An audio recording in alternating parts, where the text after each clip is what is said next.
പൂക്കളുടെ സുഗന്ധത്തിനിടയിൽ രണ്ട് ഹൃദയങ്ങൾ പറയാതെ ഒരു കഥ എഴുതി തുടങ്ങി. ചില കണ്ടുമുട്ടലുകൾ വിധിയൊരുക്കുന്നതാണ്, പക്ഷേ പ്രണയമാണ് അവയെ മനോഹരമാക്കുന്നത്. Welcome to story. ചെകുത്താൻ്റെ പ്രണയം, എപ്പിസോഡ് 8. പ്രഭാത ഭക്ഷണ മേശ ചുറ്റിപ്പറ്റിയിരുന്ന ആ മൗനം ദേവികയെ അസ്വസ്ഥമാക്കി. ഇത്രയും വലിയ വീട്ടിൽ ഇത്രയധികം ആളുകളുണ്ടായിട്ടും ആരുടെയും മുഖത്തൊരു പുഞ്ചിരിയോ തമാശയോ ഇല്ലായിരുന്നു. എല്ലാവരും യാന്ത്രികമായി ഭക്ഷണം കഴിക്കുകയായിരുന്നു. മനുഷ്യർക്ക് അവരുടെ വികാരങ്ങൾ എത്ര എളുപ്പത്തിൽ മറച്ചുവെക്കാൻ കഴിയുമെന്ന് അവൾ ആ നിമിഷം തിരിച്ചറിഞ്ഞു. ഓരോ സ്പൂൺ ഭക്ഷണത്തിനിടയിലും പറയാതെ വെച്ച സ്നേഹവും വേദനയും കുഴിച്ചു മൂടിയിരിക്കുന്നത് പോലെയായിരുന്നു ആ കുടുംബം.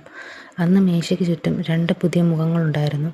അവൻ്റെ മാമനും ധൃതിയുടെ അമ്മയും. ഗൗരവം നിറഞ്ഞ മുഖത്തോടെ മാമൻ ഇരിക്കുമ്പോൾ ധൃതിയുടെ അമ്മയുടെ ചുണ്ടുകളിൽ ഇപ്പോഴും ഒരു പരിഹാസച്ചിരി തങ്ങി നിന്നിരുന്നു. എന്തുകൊണ്ടോ ആ ചിരി ദേവിക്ക് വല്ലാത്ത അസ്വസ്ഥത ഉണ്ടാക്കി. എപ്പോഴത്തെയും പോലെ ഋഷി ഒന്നും ചോദിക്കാതെ തന്നെ അവൾക്ക് വേണ്ടതെല്ലാം പ്ലേറ്റിലേക്ക് വിളമ്പിക്കൊടുത്തു.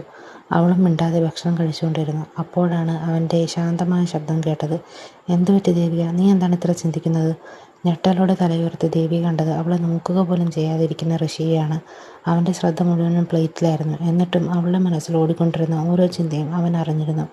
അവൻ എന്നെ കാണുന്നത് കണ്ണുകൾ കൊണ്ടല്ല, ആത്മാവ് കൊണ്ടാണോ എന്ന ചിന്ത അവളെ വിട്ടുമാറിയില്ല. അറിയാതെ തന്നെ അവനെ നോക്കി നിന്ന് അവളോട് വീണ്ടും അവൻ പറഞ്ഞു, ഇങ്ങനെ തുറച്ചു നോക്കാൻ നിർത്തിയിട്ട് കഴിക്കാൻ നോക്ക് നീ. അവൾ വേഗം നോട്ടം മാറ്റി നേരെ ചെന്നെത്തിയത് ധൃതിയുടെ അമ്മയുടെ മുഖത്തായിരുന്നു. അവരുടെ കണ്ണുകളിലെ അസൂയയും പരിഹാസച്ചിരിയും കണ്ട നിമിഷം തന്നെ ദേവിക്ക് തൊണ്ടയിൽ ഭക്ഷണം കുടുങ്ങി. അവൾ ശക്തിയായി ചുമയ്ക്കാൻ തുടങ്ങി. ഒരു നിമിഷം പോലും വൈകാതെ ഋഷി അവളുടെ അടുത്തേക്ക് ചാഞ്ഞ് പുറത്ത് മെല്ലെ തട്ടി വെള്ളം നിറച്ച ഗ്ലാസ് അവൾക്ക് നീട്ടിക്കൊടുത്തു. പതുക്കി കുടിക്ക്. അവൾ വേഗം വെള്ളം കുടിച്ചു. ചുമ കുറഞ്ഞപ്പോൾ എല്ലാവരും ആശങ്കയോടെ അവളെ നോക്കി. ദേവിയെ കുഴപ്പമൊന്നുമില്ലല്ലോ, അമ്മായി ചോദിച്ചു. മുത്തശ്ശിയും മറ്റുള്ളവരും അതേ ആശങ്ക പ്രകടിപ്പിച്ചു. ഭക്ഷണം തൊണ്ടയിൽ കുടുങ്ങിയതാണ്, ഇപ്പോൾ കുഴപ്പമില്ല, ദേവിക ചെറു പുഞ്ചിരിയോടെ പറഞ്ഞു. മാമനും സ്നേഹത്തോടെ പറഞ്ഞു, പതുക്കെ കഴിക്കുമോളോ എന്ന്. അപ്പോഴാണ് വീണ്ടും ഋഷിയുടെ ശബ്ദം കേട്ടത്. ഇപ്പോൾ ശരിയായോ? ഇത്തവണ അവൻ്റെ കണ്ണുകൾ നേരെ അവളുടെ കണ്ണുകളിലായിരുന്നു. അവൾ തലയാട്ടി. പക്ഷെ ദേവികയുടെ ശ്രദ്ധ വീണ്ടും ധൃതിയുടെ അമ്മയിലേക്ക് വഴുതി. അവർ ഇപ്പോഴും അതേ പരിഹാസച്ചിരിയോടെ അവളെ നോക്കിക്കൊണ്ടിരുന്നു. ദേവിക. ഋഷിയുടെ ശബ്ദം ഇത്തവണ കുറച്ചുകൂടി ദൃഢമായിരുന്നു. അടുത്ത നിമിഷം തന്നെ അവൻ അവളുടെ കസേര തൻ്റെ അടുത്തേക്ക് വലിച്ചിട്ടു. എന്താണ് ചെയ്യുന്നത്? എല്ലാവരും നോക്കുന്നുണ്ട്, അവൾ പതറിയ ശബ്ദത്തിൽ പറഞ്ഞു. ആരും നോക്കുന്നില്ല, അവൻ ശാന്തമായി പറഞ്ഞു. ഇനി വാ തുറക്ക്. ദേവിക അത്ഭുതത്തോടെ ചുറ്റും നോക്കി. ശരിക്കും ആരും അവരെ ശ്രദ്ധിക്കുന്നുണ്ടായിരുന്നില്ല. എല്ലാവരും സ്വന്തം ഭക്ഷണത്തിൽ മുഴുകുകയായിരുന്നു. അവൾ പതിയെ വാ തുറന്നു. ഋഷി ഒരു സ്പൂൺ ഉപ്പുമാവ് അവളുടെ വായിൽ വെച്ചു കൊടുത്തു. ഒന്നിനു പിറകെ ഒന്നായി ക്ഷമയോടെ അവൻ അവളെ ഊട്ടിക്കൊണ്ടിരുന്നു. അവൻ്റെ കണ്ണുകൾ നേരെ അവളിലായിരുന്നില്ലെങ്കിലും അവളുടെ ഓരോ ചെറിയ പ്രതികരണവും അവൻ മനസ്സിലാക്കുന്നത് പോലെ തോന്നി. ദേവികയ്ക്ക് മാത്രം അവനിൽ നിന്ന് കണ്ണുകൾ മാറ്റാൻ കഴിഞ്ഞില്ല. ഭക്ഷണം കഴിഞ്ഞപ്പോൾ അവനൊരു ടിഷ്യൂ എടുത്ത് അവളുടെ ചുണ്ടിൻ്റെ കോണിൽ മെല്ലെ തുടച്ചു. ആ നിമിഷം ദേവികയുടെ മനസ്സിൽ ഒരു സത്യം തെളിഞ്ഞു. അവൾക്കിനി അവനെ വെറുക്കാൻ കഴിയില്ല. വെറുക്കാനുണ്ടായിരുന്ന എല്ലാ കാരണങ്ങളും എവിടെയോ അലിഞ്ഞു പോയിരുന്നു. പക്ഷേ അതുകൊണ്ട് അവൾ അവനെ സ്നേഹിക്കുന്നുവെന്നുമില്ല. അവൻ ഇനി ഒരു അപരിചിതനല്ല. എന്നാൽ ഏതാനും ദിവസങ്ങൾക്കുള്ളിൽ ഒരാൾക്ക് തൻ്റെ ഹൃദയം മറ്റൊരാൾക്ക് പൂർണ്ണമായി സമർപ്പിക്കാൻ കഴിയുമോ? ആ ചിന്തകളിൽ മുഴുകിയിരിക്കുമ്പോഴാണ് ഋഷി എല്ലാവരെയും വീണ്ടും ഞെട്ടിച്ചത്. വളരെ സ്വാഭാവികമായി അവൻ ദേവികയുടെ സാരിയുടെ മുന്താണിയെടുത്ത് തൻ്റെ കൈകളും വായും തുടച്ചു. ദേവിക അത്ഭുതപ്പെട്ടെങ്കിലും അവനെ തടഞ്ഞില്ല. അവൾ അറിയാതെ തന്നെ അവനെ നോക്കി നിന്നുപോയി. പിന്നെ ഋഷി എഴുന്നേറ്റ് അവളുടെ കയ്യിൽ പിടിച്ചു. വരൂ. അവൻ്റെ ശബ്ദം മൃദുവായിരുന്നെങ്കിലും അതിൽ നിരസിക്കാനാവാത്ത അധികാരമുണ്ടായിരുന്നു.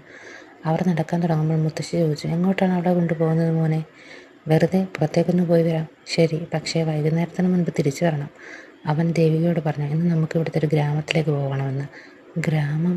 എന്തിനാണ് ഗ്രാമം? ചോദ്യങ്ങൾ ദേവികയുടെ മനസ്സിൽ നിറഞ്ഞു. അപ്പോഴാണ് ധൃതിയുടെ അമ്മ പരിഹാസത്തോടെ പറഞ്ഞത്, ഹണിമൂണിന് പോകേണ്ട സമയത്ത് ഗ്രാമത്തിലേക്കാണ് അവളെ കൊണ്ടുപോകുന്നത്. മുത്തശ്ശി ഉടൻ തന്നെ മറുപടി നൽകി. നിന്നോട് ആരെങ്കിലും അഭിപ്രായം ചോദിച്ചോ? വെറുതെ സംസാരിക്കാതെ സമാധാനമായി ഭക്ഷണം കഴിക്കാൻ നോക്ക്. മേശയിലിരുന്ന പലരുടെയും ചുണ്ടുകളിൽ ഒളിപ്പിച്ചൊരു ചിരി വിരിഞ്ഞു. വരൂ. ഋഷി വീണ്ടും ദേവികയെ വിളിച്ചു. അവൾ എതിർപ്പില്ലാതെ അവനൊപ്പം നടന്നു. ഡൈനിങ് ഹാളിൻ്റെ വാതിൽക്കൽ എത്തിയപ്പോൾ ദേവിക്ക് വീണ്ടും ആ പൊള്ളിക്കുന്ന നോട്ടം അനുഭവപ്പെട്ടു. തിരിഞ്ഞു നോക്കിയപ്പോൾ ധൃതിയുടെ അമ്മ തന്നെ. അതേ പരിഹാസച്ചിരി, അതേ നിഗൂഢമായ നോട്ടം. ഈ വീട്ടിലൊന്നും കാണുന്നത് പോലെ ലളിതമല്ലെന്ന് ദേവിക്ക് വീണ്ടും തോന്നി. അപ്പോഴാണ് ഋഷി ശാന്തമായി പറഞ്ഞത്, നീ പോയി കാറിലിരിക്കെ, ഞാനിപ്പോൾ വരാം. ദേവിക തലകുലുക്കി പുറത്തേക്കിറങ്ങി. പോർച്ചിൽ പാർക്ക് ചേരുന്ന കാറിന് സമീപം കറുത്ത സ്യൂട്ട് ധരിച്ച ഗാർഡുകൾ നിൽക്കുന്നുണ്ടായിരുന്നു. കല്യാണ ദിവസം കണ്ട അത്രയും ആളുകളില്ലായിരുന്നു. എന്നാൽ അതൊന്നും ദേവികയുടെ ശ്രദ്ധ പിടിച്ചു പറ്റിയില്ല. ഇന്ന് അവളുടെ മനസ്സ് മറ്റൊരിടത്തായിരുന്നു. വളരെ നാളുകൾക്ക് ശേഷം വീടിന് പുറത്തേക്ക് പോകാൻ കഴിഞ്ഞതിൻ്റെ ചെറിയൊരു സന്തോഷം അവളുടെ ഉള്ളിൽ നിറഞ്ഞു നിന്നിരുന്നു. അവൾ കാറിൻ്റെ മുൻസീറ്റിൽ കയറിയിരുന്നു. കൈകൾ മടിയിൽ ചേർത്ത് വെച്ച് ഇടയ്ക്കിടയ്ക്ക് സൈഡ് മിററിലും വീടിൻ്റെ പ്രധാന വാതിലേക്ക് നോക്കി. അറിയാതെ തന്നെ അവൾ ഒരാളെ കാത്തിരിക്കുകയായിരുന്നു. അല്പസമയത്തിനകം ഋഷി പുറത്തേക്ക് വന്നു. ഇളം നീല നിറത്തിലുള്ള ഷർട്ടിൻ്റെ കൈകൾ മുട്ടുവരെ മടക്കി വെച്ചിരുന്നു. ഒരു കൈയിൽ ഫോൺ ചെവിയോട് ചേർത്ത് ആരോടോ ഗൗരവത്തോടെ സംസാരിച്ചുകൊണ്ടായിരുന്നു അവൻ്റെ നടത്തം. ഷർട്ടിലൂടെ തെളിഞ്ഞു കാണുന്ന കൈകളിലെ ഞരമ്പുകളും ആത്മവിശ്വാസം നിറഞ്ഞ നടപ്പും ദേവികയുടെ കണ്ണുകളെ ഒരു നിമിഷം പിടിച്ചു നിർത്തി. സുന്ദരനാണ്. അല്ല, ശരിക്കൊരു ചെകുത്തൻ. അവൻ്റെ രൂപവും വ്യക്തിത്വവും സംസാര ശൈലിയും ഏത് പെൺകുട്ടികളുടെയും ഹൃദയമെടുപ്പ് തെറ്റിക്കാൻ പോകുന്നതായിരുന്നു. ഫോൺ പോക്കറ്റിലിട്ട് അവൻ ഡ്രൈവർ സീറ്റിൽ കയറി. ദേവികയെ നോക്കാതെ തന്നെ കാർ സ്റ്റാർട്ട് ചെയ്യാൻ തയ്യാറായി. എന്നാൽ അടുത്ത നിമിഷം അവൻ്റെ കണ്ണുകൾ അവളിലേക്ക് ഉയർന്നപ്പോൾ ദേവികയുടെ ഹൃദയം ഒന്ന് വിറച്ചു. അവൾ പെട്ടെന്ന് തന്നെ ഗ്ലാസിന് പുറത്തേക്ക് നോക്കുന്നതായി നടിച്ചു. അത് കണ്ട ഋഷിയുടെ ചുണ്ടുകളിൽ ഒരു കുസൃതി ചിരി വിരിഞ്ഞു. ചമ്മൽ തോന്നേണ്ട കാര്യമൊന്നുമില്ല ദേവിക. സ്വന്തം സാധനങ്ങളിൽ നിന്ന് കണ്ണെടുക്കേണ്ട ആവശ്യമില്ല. ഞാൻ നിൻ്റെ ഭർത്താവാണ്. എന്നെ എത്ര വേണമെങ്കിലും എപ്പോൾ വേണമെങ്കിലും നോക്കാനുള്ള പൂർണ്ണ അവകാശം നിനക്കുണ്ട്. ആ വാക്കുകൾ കേട്ടതോടെ ദേവികയുടെ തൊണ്ട വരണ്ടുപോയി. അവൻ്റെ സാന്നിധ്യം തന്നെ അവളെ അസ്വസ്ഥയാക്കുകയായിരുന്നു. അപ്പോഴേക്കും അവൻ്റെ കൈ അവളുടെ നേരെ നീണ്ടുവന്നു. ദേവിക ഒന്ന് ഞെട്ടിപ്പോയി. എന്നാൽ അടുത്ത നിമിഷം അവൻ അവളുടെ സീറ്റ് ബെൽറ്റ് എടുത്ത് മെല്ലെ ഇട്ട് കൊടുക്കുകയാണെന്ന് മനസ്സിലായപ്പോൾ അവളുടെ കവിളുകൾ നാണത്താൽ ചുവന്നുപോയി. നോട്ടം താഴ്ത്തി അവൾ പതുക്കെ ചോദിച്ചു, നമ്മൾ എങ്ങോട്ടാണ് പോകുന്നത്? റോഡിൽ നിന്ന് കണ്ണെടുക്കാതെ തന്നെ അവൻ മറുപടി പറഞ്ഞു, അതൊരു സർപ്രൈസാണ്. മുഖം വീർപ്പിച്ചുകൊണ്ട് ദേവിക പിറുപിറുത്തു. സർപ്രൈസ് എനിക്കുള്ളതാണെങ്കിൽ എന്നോട് പറയാമായിരുന്നില്ലേ? ഒരു നിമിഷം മാത്രം അവൻ അവളെ നോക്കി. ആ നോട്ടത്തിൽ എന്തോ ഒരു അധികാരമുണ്ടായിരുന്നു. ദേവിക പിന്നെ ഒന്നും മിണ്ടിയില്ല. ശരി, പറയണ്ട. അതിനുശേഷം യാത്ര മുഴുവൻ നിശബ്ദമായിരുന്നു. പക്ഷേ ആ നിശബ്ദത അസ്വസ്ഥമല്ലായിരുന്നു. സംസാരിക്കാതെ തന്നെ പരസ്പരം മനസ്സിലാക്കാൻ കഴിയുന്ന രണ്ടുപേരുടെ മൗനം പോലെയായിരുന്നു അത്. ദേവിക ഇടയ്ക്കിടെ ഗ്ലാസിന് പുറത്തുള്ള കാഴ്ചകളിലേക്കും അറിയാതെ ഋഷിയിലേക്കും നോക്കിക്കൊണ്ടേയിരുന്നു. ഓരോ തവണയും അവൻ്റെ മുഖത്ത് കണ്ണുകൾ പതിക്കുമ്പോൾ അവളുടെ ഹൃദയം കാരണമറിയാതെ വേഗത്തിൽ മിടിച്ചു. ഏകദേശം 50 മിനിറ്റുകൾക്ക് ശേഷം കാർ പതുക്കെ നിന്നു. ദേവിക പുറത്തേക്ക് നോക്കിയ നിമിഷം തന്നെ അവളുടെ ശ്വാസം നിലച്ചുപോയി. കണ്ണെത്താ ദൂരത്തോളം വിരിഞ്ഞു കിടക്കുന്ന വെളുത്ത ഡെയ്സി പൂക്കൾ, അവയ്ക്കിടയിൽ ഇടയ്ക്കിടെ വിരിഞ്ഞു നിൽക്കുന്ന വെളുത്ത റോസാപ്പൂക്കൾ, മൃദുക്കാറ്റിൽ താളം പിടിച്ചാടുന്ന പൂക്കളുടെ സമുദ്രം. ആ കാഴ്ച അവളുടെ മനസ്സിനെ മുഴുവൻ കവർന്നു. വീണ്ടും ഡെയ്സി പൂക്കൾ. അവൾ ചിന്തകളിൽ മുങ്ങി നിൽക്കുമ്പോഴേക്കും ഋഷി കാറിൽ നിന്നിറങ്ങി അവളുടെ വശത്തെ വാതിൽ തുറന്നു. പുറത്തിറങ്ങുന്നോ അതോ ഞാൻ എടുത്തിറക്കണോ? ഗൗരവം കലർന്ന ആ ശബ്ദം കേട്ട് അവൾ തല തിരിച്ചു. അവൻ ഇതിനകം തന്നെ വളരെ അടുത്ത് നിൽക്കുകയായിരുന്നു. അവൾ എന്തെങ്കിലും പറയുന്നതിന് മുൻപ് തന്നെ ഋഷി അവളെ ഇരു കൈകളിലും കോരിയെടുത്തു. പെട്ടെന്നുണ്ടായ നീക്കത്തിൽ ദേവികയുടെ കൈകൾ സ്വാഭാവികമായി അവൻ്റെ കഴുത്തിൽ ചുറ്റിപ്പിടിച്ചു. ഇതെന്താണ്? എന്നെ താഴെ ഇറക്ക്. എനിക്ക് നടക്കാനറിയാം. അവൾ പ്രതീക്ഷിച്ചെങ്കിലും അവൻ ചിരിച്ചുകൊണ്ട് നടന്നു. നിനക്കൊരു ഭർത്താവുള്ളപ്പോൾ നീ എന്തിനാണ് ഒറ്റയ്ക്ക് നടക്കുന്നത്? അവൻ്റെ മറുപടി കേട്ട് ദേവിക കണ്ണുരുട്ടി. വലിയൊരു വാശിക്കാരനാണ് നിങ്ങൾ. അതെ, എനിക്കറിയാം. ഒട്ടും മടിക്കാതെ അവൻ മറുപടി പറഞ്ഞു. ഒടുവിൽ പ്രതിഷേധം ഉപേക്ഷിച്ച് ദേവിക മെല്ലെ അവൻ്റെ തോളിലേക്ക് തല ചായ്ച്ചു. തണുത്ത കാറ്റ് അവളുടെ മുഖത്തെ തലോടി കടന്നുപോയി. ഡെയ്സി പൂക്കളുടെ സുഗന്ധം, വെളുത്ത റോസാപ്പൂക്കളുടെ മൃദുലമായ ചലനം, ഋഷിയുടെ കൈകളുടെ സുരക്ഷിതത്വം. ആ നിമിഷം അവൾക്ക് എന്താണ് അനുഭവപ്പെടുന്നതെന്ന് അവൾക്ക് തന്നെ മനസ്സിലായില്ല. സമാധാനമോ ആശ്വാസമോ അതോ പേരിടാൻ കഴിയാത്ത മറ്റെന്തോ വികാരമോ?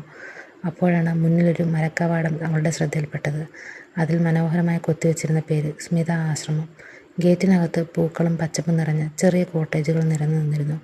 ലോകത്തിൻ്റെ തിരക്കുകളിൽ നിന്ന് ഒളിപ്പിച്ചു വെച്ച മറ്റൊരു ലോകം പോലെ തോന്നുന്നൊരു സ്ഥലം. ആശ്ചര്യത്തോടെ ദേവിക ചോദിച്ചു, ഇതും നിങ്ങളുടെ വീടാണോ?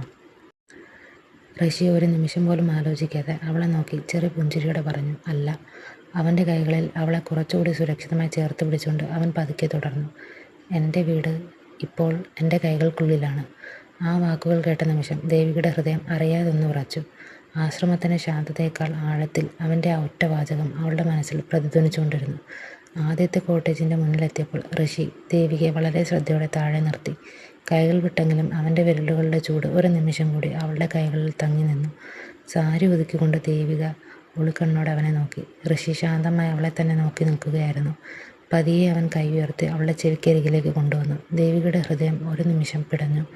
എന്നാൽ അടുത്ത നിമിഷം അവൻ അവളുടെ കമ്മലിൻ്റെ തിരിപ്പ് അഴിയാൻ തുടങ്ങിയിരുന്നത് ശ്രദ്ധിച്ചത് മെല്ലെ ശരിയാക്കി. ഈ കമ്മലുകൾക്ക് ഇത്ര ഭംഗിയുണ്ടാകാൻ കാരണം നീയാണ്. അവൻ്റെ മൃദുവായ വാക്കുകൾ കേട്ട് ദേവികയുടെ ചുണ്ടുകളിൽ അറിയാതൊരു പുഞ്ചിരി വിരിഞ്ഞു. രാവിലെ ഡ്രസ്സിംഗ് ടേബിളിൽ കണ്ട മനോഹരമായ മുത്തുകമ്മലുകൾ അവൾ ഓർത്തു. ഇന്നെനിക്ക് മേശയിൽ നിന്ന് വേറെയും കുറേ ആഭരണങ്ങൾ കിട്ടിയിരുന്നു. അവൾ ആലോചനയോടെ പറഞ്ഞു, ആരാണ് തന്നത്? എനിക്കറിയില്ല. ഒരുപക്ഷെ ധൃതിയായിരിക്കും. കോളേജിന് പുറത്തുള്ള സ്റ്റോളിൽ നിന്ന് എനിക്ക് ഭംഗിയുള്ള കമ്മലുകൾ വാങ്ങിത്തരാമെന്ന് അവൾ ഒരിക്കൽ പറഞ്ഞിരുന്നു. ആ മറുപടി കേട്ടപ്പോൾ ഋഷിയുടെ ചുണ്ടുകളിൽ വിരിഞ്ഞ ഒരു പുഞ്ചിരി ദേവികയെ അത്ഭുതപ്പെടുത്തി. അത് പതിവിലെ പരിഹാസചിരിയല്ലായിരുന്നു, തികച്ചും ആത്മാർത്ഥമായ ഹൃദയത്തിൽ നിന്നും വിരിഞ്ഞ ഒരു പുഞ്ചിരി. ആ പുഞ്ചിരി കണ്ട നിമിഷം ദേവികയുടെ ഉള്ളിൽ എന്തോ ഒന്ന് വിറച്ചു. കൈകൾ നെഞ്ചിന് മുന്നിൽ കെട്ടിക്കൊണ്ട് അവളെ നോക്കിയിരുന്ന ഋഷി പതുക്കെ പറഞ്ഞു, സംസാരിക്കുമ്പോൾ പോലും ഒരാൾക്ക് ഇത്ര സുന്ദരിയായിരിക്കാൻ കഴിയുമോ? നാണം ദേവിയുടെ കവിളിൽ നിറഞ്ഞു. അവൾ മറുപടി പറയാൻ പോലും കഴിയാതെ തല തിരിച്ചു. അപ്പോഴായിരുന്നു പിന്നിൽ നിന്നൊരു സ്ത്രീ ശബ്ദം കേട്ടത്. ഋഷിയേട്ടാ, പുറത്തു നിൽക്കാതെ അകത്തേക്ക് വരൂ. ദേവിക തിരിഞ്ഞു നോക്കി. ലളിതമായി ഷിഫോൺ കുർത്തി ധരിച്ച ഒരു യുവതി അവിടെ പുഞ്ചിരി കൊണ്ട് നിൽക്കുകയുണ്ടായിരുന്നു. അവളുടെ മുഖത്ത് പരിചയത്തിന് ആത്മവിശ്വാസം നിറഞ്ഞിരുന്നു. എന്നാൽ ആ ഋഷിയേട്ട എന്ന വിളി ദേവികയുടെ മനസ്സിൽ എന്തോ അസ്വസ്ഥത ഉണർത്തി. ഋഷി ദേവികയുടെ കൈത്തണ്ടയിൽ മെല്ലെ പിടിച്ചുകൊണ്ട് പറഞ്ഞു, വരൂ ദേവിക. അത്രമാത്രം. പരിചയപ്പെടുത്തലുമില്ല, വിശദീകരണവുമില്ല. അത് ദേവികയെ ചെറുതായി അസ്വസ്ഥയാക്കി. അതിനു മുകളിലായി ആ പെൺകുട്ടി പുഞ്ചിരിച്ചുകൊണ്ട് പറഞ്ഞു, ഓ സോറി മാഡം, ഞാൻ നിങ്ങളെ കണ്ടില്ല. ആ വാക്കുകൾ ദേവിയുടെ ദേഷ്യം ഇരട്ടിയാക്കി. അവൾ അറിയാതെ തന്നെ ഋഷിയുടെ കയ്യിൽ കൂടുതൽ മുറുകെ പിടിച്ചു. അവൾ അവൻ്റെ കയ്യിൽ പിടിവിട്ടില്ല. നീ പറയുന്നില്ലെങ്കിൽ ഞാൻ തന്നെ എല്ലാവർക്കും കാണിച്ചു കൊടുക്കാം, ഞാൻ നിൻ്റെ ഭാര്യയാണെന്ന്. മനസ്സിൽ ഓർത്തുകൊണ്ട് ചെറിയ വാശിയോടെ അവൾ അവനോട് കൂടുതൽ ചേർന്ന് നിന്നു. ഋഷി ഒരു നിമിഷം അവളുടെ കയ്യിലേക്ക് നോക്കി. അവൻ്റെ ചുണ്ടുകളുടെ കോണിൽ ഒരു നേർത്ത പുഞ്ചിരി വിരിഞ്ഞു. കഥ ഇഷ്ടമായെങ്കിൽ ചാനൽ സബ്സ്ക്രൈബ് ചെയ്യാനും വീഡിയോ ലൈക്ക് ചെയ്ത് നിങ്ങളുടെ അഭിപ്രായം കമൻറ്റ് ചെയ്യാനും മറക്കരുത്.